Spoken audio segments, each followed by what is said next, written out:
बोलने की भी जगह ठीक एक ही जगह नियत होनी चाहिए। खैरियत है, माइक काम कर रहा इसके लिए भी नरेंद्र भाई की मदद लेनी पड़ती है। वैसे मुझको पूरी उम्मीद है बहुत दिन गुजरात के दायरे में सिमट कर नरेंद्र भाई नहीं रहेंगे, देश को इनकी सेवाएं मिलेंगी। इस अवसर पर उपस्थित गुजरात के लोकप्रिय मुख्यमंत्री, माननीय मुख्यमंत्री श्री नरेंद्र भाई मोदी जी, भूतपूर्व मुख्यमंत्री माननीय सुरेश भाई मेहता जी, गुजरात विधानसभा के भूतपूर्व अध्यक्ष श्री धीरू भाई शाह जी, संसद में हमारे साथी माननीय सांसद श्री पीएस गढ़वी जी, मैं भी अपनी तरफ से उनको जन्मदिन पर मुबारकबाद पेश करता हूं। यहां के माननीय विधायक श्री गोपाल धुआ जी, श्री गौतम भाई अडानी जी, रेलवे बोर्ड के अध्यक्ष श्री आर.के. सिंह, गुजरात सरकार के port secretary Shri Nigam, Adani group के सीईओ श्री संजय गुप्ता, अडानी एक्सपोर्ट्स के मैनेजिंग डायरेक्टर श्री राजेश अडानी और वेस्टर्न रेलवे और नॉर्थ वेस्टर्न रेलवे के general manager Shri Agarwal, Adani port परिवार के सभी सदस्यगण, इस समारोह में उपस्थित सभी विशिष्ट अतिथिगण, प्रेस और मीडिया के प्रतिनिधिगण, देवी और सज्जनों, मैं सबसे पहले गौतम भाई अडानी जी को धन्यवाद देना चाहता हूं कि उन्होंने इस अवसर पर मुझे आमंत्रित किया और आज दो चीजों का लोकार्पण इस पोर्ट के जरिए किया जा रहा है, कंटेनर टर्मिनल का और जो रेल लाइन इन्होंने बनाई है उसका, मुंद्रा से आदिपुर तक। बहुत सारी बातों की चर्चा तो नरेंद्र भाई मोदी जी करेंगे, लेकिन रेलवे के संबंध में है, इसलिए मैं इतना बता दूं कि ये भारतीय रेल के इतिहास में,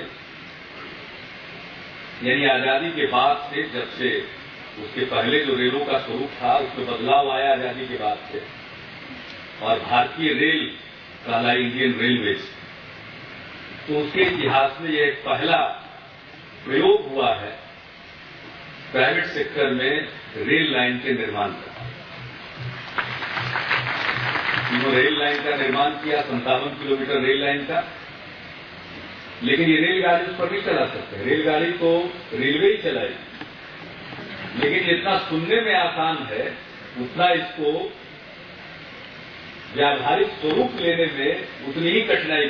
सुनने में तो किसी को लगेगा कि पैसा अडानी का तो रेल क्यों नहीं बनाएंगे, इसमें भारतीय रेल में क्या वास्ता है, साहब इन्होंने पैसा लगा दिया तो फिर क्यों नहीं बना सकते, लेकिन कई प्रकार की बाधाएं, पैसा रहते हुए रेल लाइन नहीं बना सकते। तो रेलवे ने कहा कि नहीं है, आप पैसा जरूर लगाइए और रेल लाइन बनाइए। अब रेल लाइन बन जाए तो उसका क्या काम, ये तो कोई सड़क है नहीं कि कोई ना कोई अपनी गाड़ी चला देगा, और गाड़ी न हो तो बैलगाड़ी भी चल जाए, लेकिन ये तो रेल लाइन, इस पर चलेगी तो रेलगाड़ी ही चलेगी, और चलाने के लिए भी रेलगाड़ी होनी चाहिए, और वो सिर्फ भारतीय रेल के पास। इसलिए ये एग्रीमेंट भी बहुत प्रकार के संकट में था, अब वो सब संकट दूर करते हुए ये एग्रीमेंट भी हो गया, समझौता भी हो गया, रेल लाइन बन गई और रेल लाइन पर रेलगाड़ियों का चलना भी प्रारंभ हो गया, मालगाड़ियों। और अगर पोर्ट बन जाए और उसके साथ रेल की कनेक्टिविटी, सड़क की कनेक्टिविटी न हो तो पोर्ट सफल नहीं हो सकता। और सड़क की कनेक्टिविटी तो होना ही होना चाहिए, लेकिन जब तक अगर रेल की कनेक्टिविटी न हो तो पोर्ट का विस्तार नहीं हो सकता, विकास नहीं हो सकता। इसलिए रेल की कनेक्टिविटी होनी चाहिए। और रेल की कनेक्टिविटी के क्षेत्र में ये पहला प्रयोग पोर्ट के कनेक्टिविटी के क्षेत्र में निजी क्षेत्र ने रेल लाइन डाली और रेलवे एक एग्रीमेंट के तहत जिसका रेवेन्यू शेयरिंग इस कंपनी को भी पैसा मिलेगा और रेलवे को भी पैसा मिलेगा। तो एक प्रकार का ये पहला प्रयोग गुजरात में ही हो रहा है और इसके साथ ही साथ गुजरात में और काम भी हो रहा है।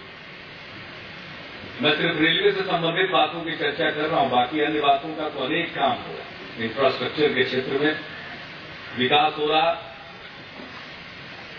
दूसरा एक प्रयोग जो हुआ है वो हुआ है निजी क्षेत्र की भागीदारी के साथ रेल लाइन का निर्माण। ये निजी क्षेत्र ने लाइन का निर्माण किया, अदानी पोर्ट ने, और निजी क्षेत्र के साथ भागीदारी के साथ रेलवे ने रेल लाइन का निर्माण किया है। वो पिपावा पोर्ट वो अभी हो गया। बहुत लोगों को लग रहा था पता नहीं रेल लाइन बनेगी नहीं बनेगी, वो अभी रेल लाइन बन गई। और इस साल उस पर आप सबकी मौजूदगी में आदरणीय आडवाणी जी ने उस पर मालगाड़ी को हरी झंडी भी दिखाई। और उसके साथ साथ अभी तीसरा भी काम हो रहा है पोर्ट कनेक्टिविटी के क्षेत्र में, जिसकी चर्चा आपने की, गांधी धाम पालनपुर। उस प्रोजेक्ट में भी रेलवे के साथ गुजरात सरकार, कांडला पोर्ट ट्रस्ट और अडानी पोर्ट, ये सब तीनों मिलकर के, ये चारों मिलकर के उस रेल लाइन का निर्माण करेंगे। उसके लिए अलग से स्पेशल पर्पस व्हीकल का निर्माण किया जा रहा है, उसके लिए बातचीत चल रही है। एमओयू का ड्राफ्ट तैयार है, हम लोगों की तरफ से भेजा गया है, लेकिन उसके लिए हम इंतजार नहीं कर रहे हैं। रेलवे की तरफ से हम पूंजी लगाते जा रहे हैं। उसका हमने शिलान्यास भी प्रधानमंत्री जी के कर कमलों से कराया, क्योंकि राष्ट्रीय रेल विकास योजना का अंग है। राष्ट्रीय रेल विकास योजना के अंतर्गत 3 तरह के काम हम करने जा रहे हैं। उसमें एक है पोर्ट कनेक्टिविटी का काम। जितने भी पोर्ट हैं उनके साथ इंटरलाइन को जोड़ने के लिए रेल कनेक्टिविटी का प्रोजेक्ट उसमें लिया जाएगा। रेलवे भी पैसा लगाएगी, बाकी और क्षेत्रों से भी उसमें पैसा लगेगा। एसपीवी के माध्यम से हम चाहेंगे कि पोर्ट कनेक्टिविटी का काम किए। गुजरात में सबसे अधिक पोटेंशियल है पोर्ट के डेवलपमेंट का, और गुजरात शायद पहला राज्य है जिसने मैरीटाइम बोर्ड भी बनाया था। उसके माध्यम से अनेक पोर्ट्स के डेवलपमेंट की संभावना है। कुछ पोर्ट तो डेवलप कर चुके हैं और कुछ और आने वाले हैं।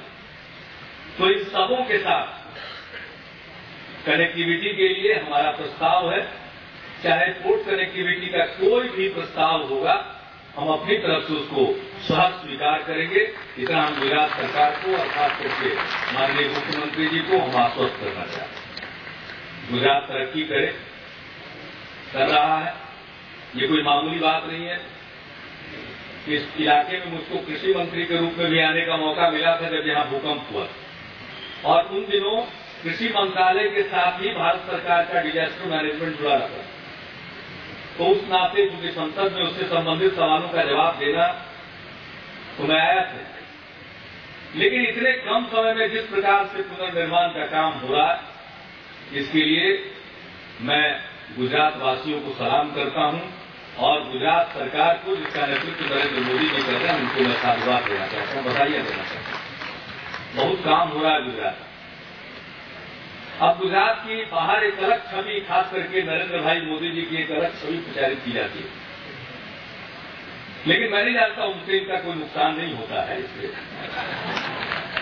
लेकिन गुजरात की छवि को एक बिगाड़ने की कोशिश होती है, वो एक अलग प्रश्न है।